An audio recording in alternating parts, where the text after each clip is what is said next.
once again, we have a set change. Instead of being, so far we have gone from the garage to outside to my dining room to my bedroom. And the reason for that is because the bedroom, it's really just, I feel more comfortable here. I have the privacy that I want. It's nice and cool. I don't have to worry about like people walking down the sidewalk and staring at me. My garage is not air conditioned. So yeah, I know that there is a little bit of grain in the footage around where the blue is. I think that's just because of the lighting, because the lighting's uneven.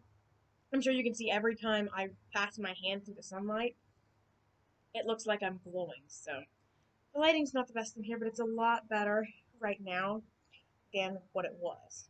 Unfortunately, I'm going to have to play with some camera angles in here to figure out if I have somewhere that's the right height for me to put my laptop so that I can film standing up instead of having to balance my laptop on my feet, which isn't really a problem, but the issue comes in where I like to talk with my hands, so I have to be careful not to emote too much, or I'll end up bouncing my laptop and it'll get all shaky. So that's why the scene changed. That's what I'm hoping to do in the future. Let's just get right to this because I am a little bit late coming up with this video. And we are talking today about Curse of Carnage issue number 6. Now, I'll be upfront that I have only been able to really read this issue once. It's longer than usual. I've had some stuff going on, and I've been working on a collab with my friend Chibi Cakes. We've been doing Left 4 Dead gameplays over at her channel. We've been filming a couple for mine, so I haven't really had the chance to sit down and completely absorb this. So you're going to see me referencing this issue off my phone um, a lot more than what I normally do. And because of this, there's one part that I really want to read more than once before I can completely comment on it, and that's the Scream Sandman Punisher fight. When it comes to high action scenes in comics, and this isn't anything against the writers, this is just something I've always kind of had a problem with. I had the same issue when I used to read manga. I tend to kind of get lost in the scene and trying to figure out what's going on. So I always have to reread these really high action scenes more than once. I had to do the same thing with the Big Mother fight at the end of our first arc for Curse of Carnage. So I'm not really going to talk about that a whole lot because I haven't had time to completely read it and completely absorb it. Whether or not you think that's a fault on the book, that's up to you, but I've had this issue for a long time, and I don't know. I need to read things a couple times before I can completely absorb them sometimes. So I'm not really going to comment on that a whole lot just because I want to read it again. So I'm going to go ahead and comment and kind of talk about parts of this that stood out to me the most, excluding that one fight. So what's interesting about this issue is that Scream Curse of Carnage number 6 is completely digital.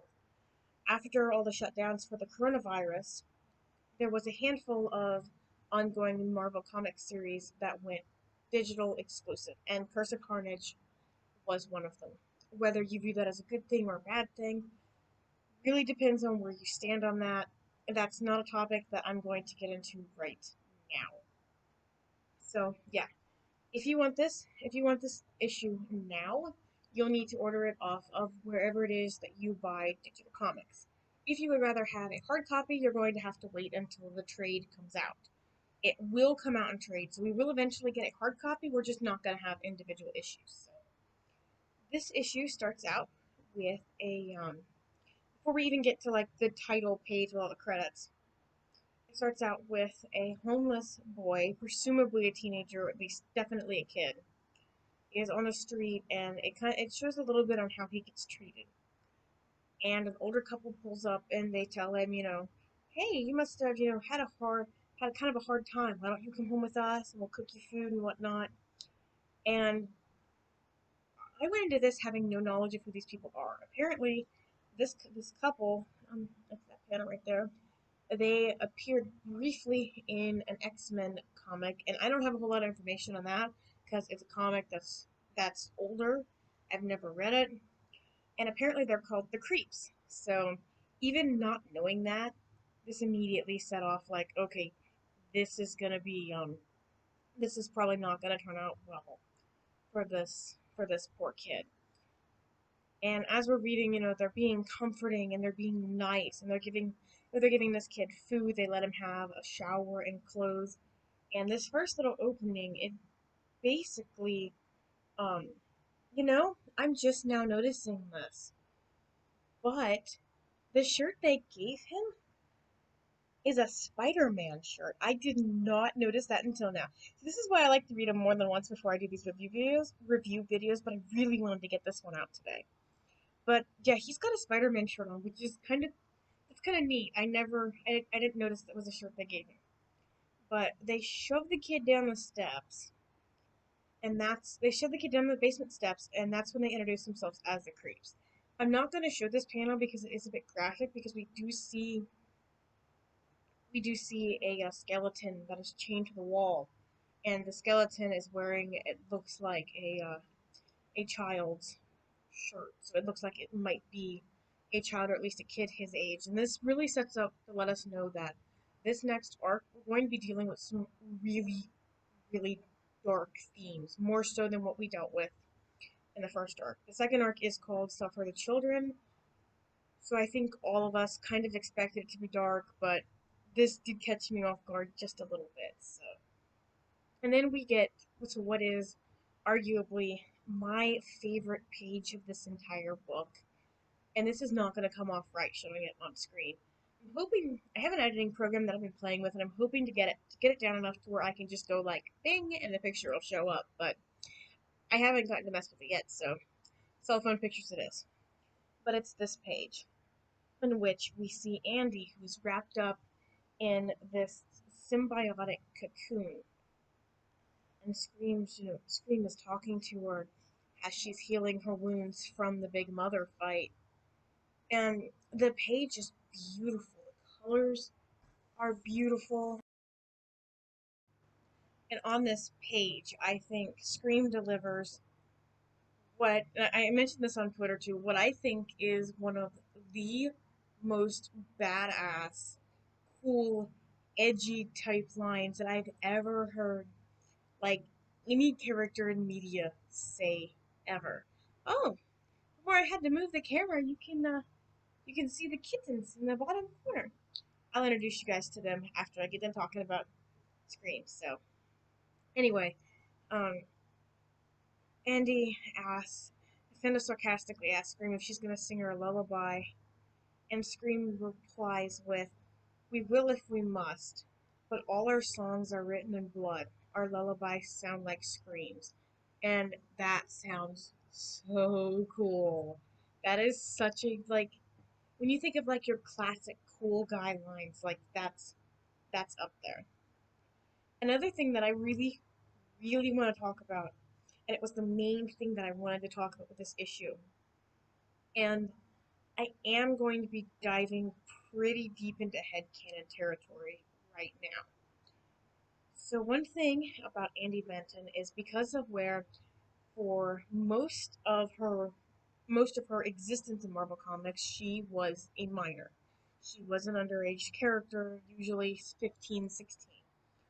With Curse of Carnage, it's pretty much assumed that she is 18 years old. She is an adult at this point. And because of where she had been a minor, she never had any kind of established sexuality. And by that I mean, was she straight? Was she bi? Was she a lesbian, etc.? And I'm hoping that her interactions with a new character named Guinevere is maybe setting us up, Andy Benton, to have some sort of girlfriend, or like yeah, girlfriend. I'm just not even gonna beat around the bush with that. And a lot of us have had canoned Andy Benton as not straight, as her being a lesbian, or at the very least bi. So after she wakes up from this dream of being cocooned by Scream, she's very in this Guinevere girl, well, woman, because they're all They're all adults. This Guinevere woman asked her, you must have had a real bad nightmare. And they're almost kind of, you could read it as flirting. I immediately read it as flirting. But you could also read it as just very sarcastic beginnings of a friendship. But even Scream notices it and says, this playfulness, this is not us. Where's it coming from? And Andy basically goes, I don't know. So I like that. I like that maybe this is setting Andy up to be a prominent lesbian or bisexual character for Marvel that has a current run. I think that would be amazing. I don't know if we've ever had a non heterosexual symbiote host. If we have, please, please, please, please, please correct me because as far as I know, we haven't.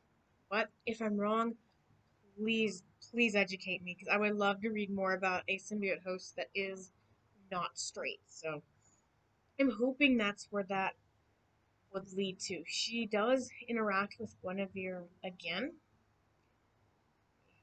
Find it here. See, I'm starting to see the appeal. I mean, I like physical comics too, but man, it'd be easier to flip pages than flipping through a screen. She actually ends up meeting Guinevere again and climbing into a little Ferris wheel cart. And it's obvious that Andy does like her. And whether you want to read that as affectionate friendship or you want to read that as like a crush, it's really on how you interpret it. Because right now, we don't know. I'm reading it as a bit of a crush, but that's just me. And at the end of it, Scream kind of asked Andy, why are we running away? And Andy says, we're not running. If anything, we're giving her a fighting chance. We're saving her. Everyone in our orbit ends up dead. Which is true, because most people that have been around Andy or Scream do end up dead. With Andy's father, her aunt, Flash, and with Scream, she's already lost two hosts. And if you want to go back even further, while she was bonded with Donna, she killed the host of all of her siblings. So that's not a statement that's untrue.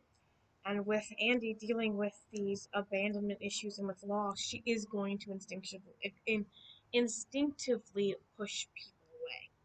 So between all that, the creeps do end up abducting another child. And I think this one's I feel like this one's even darker because it starts off with Aunt May telling a detective that, one of her regulars left her teddy bear, which is a very sentimental item that she would normally leave. The very next page, we see the creeps with this girl, and she realizes she forgot her teddy bear, and then she gets shoved down the basement stairs. We do have the Punisher Sandman Scream fight. Like I said, the intro. I want to read that again before I can really comment on it. And that's just because with action scenes, like I said, I tend to get lost in them. So I will do a follow up where I'm talking about that particular fight scene. But I do like seeing the Punisher in comics. I watched a little bit of the Netflix show, and there was a Venom comic from the '90s. I can't remember what it was called that had the Punisher in it that I read and liked for the most part. So this issue ends with the detectives finding, I think it's the same character from the beginning, but the last page we have what looks to be both the creeps in the background strung up by chains, and of course we got this answer when all the variant covers came out, but we have the answer to a very important question from the Absolute Carnage tie-ins, which is, where is Demogoblin? Well, she is right here. And we already knew this because it had been revealed that she was going to be the next person that Scream and Andy would be fighting. But I don't know. It's a cool way to end a last page, and it makes you wonder, what exactly is going on here. Why were these kids being taken in the first place? were the creeps working with Demogoblin? You know, what's going to happen next? This is a very good issue to start a new arc on. Even though I want to reread the Scream Sandman Punisher fight, I'm still curious to see what other roles they're going to play, especially the Punisher. And what there is a hair stuck to my nose. The bad thing about having blonde hair, you can't see your own hairs when they get stuck to your face. Anyway, and I'm excited to see, where all this is gonna go exactly. I think this is planted a lot of seeds where there's a lot of questions. What's Demogoblin doing? Is she trying to still, maybe is she working with Null? Is she trying to get Carnage back? Which with Venom Island ending, we know Carnage's fate now. I'm not gonna say it in case you haven't read Venom Island, but we know the symbiote's fate after Venom Island. So what's Demogoblin doing? How is Scream going to interact with Punisher and Sandman in the future? And really, my most important question after reading this is Andy Benton gonna get a girlfriend? I want her to so bad because we need more prominent characters in Marvel that are not straight. And I think it would be awesome. I think it'd be good for her to have a relationship with somebody, even if Guinevere ends up being just a really good friend. Andy needs that relationship with somebody to kind of prove to her that, not everyone's going to die when they come in contact with her. And I know that the relationship between her and Scream was kind of came to they became very good friends at the end of issue 5. But I don't know. I don't know. I'm beating around the bush because I'm like trying to be way too fucking technical with this, but at the end of the day, I really just want Andy to be a lesbian and I want her to have a girlfriend.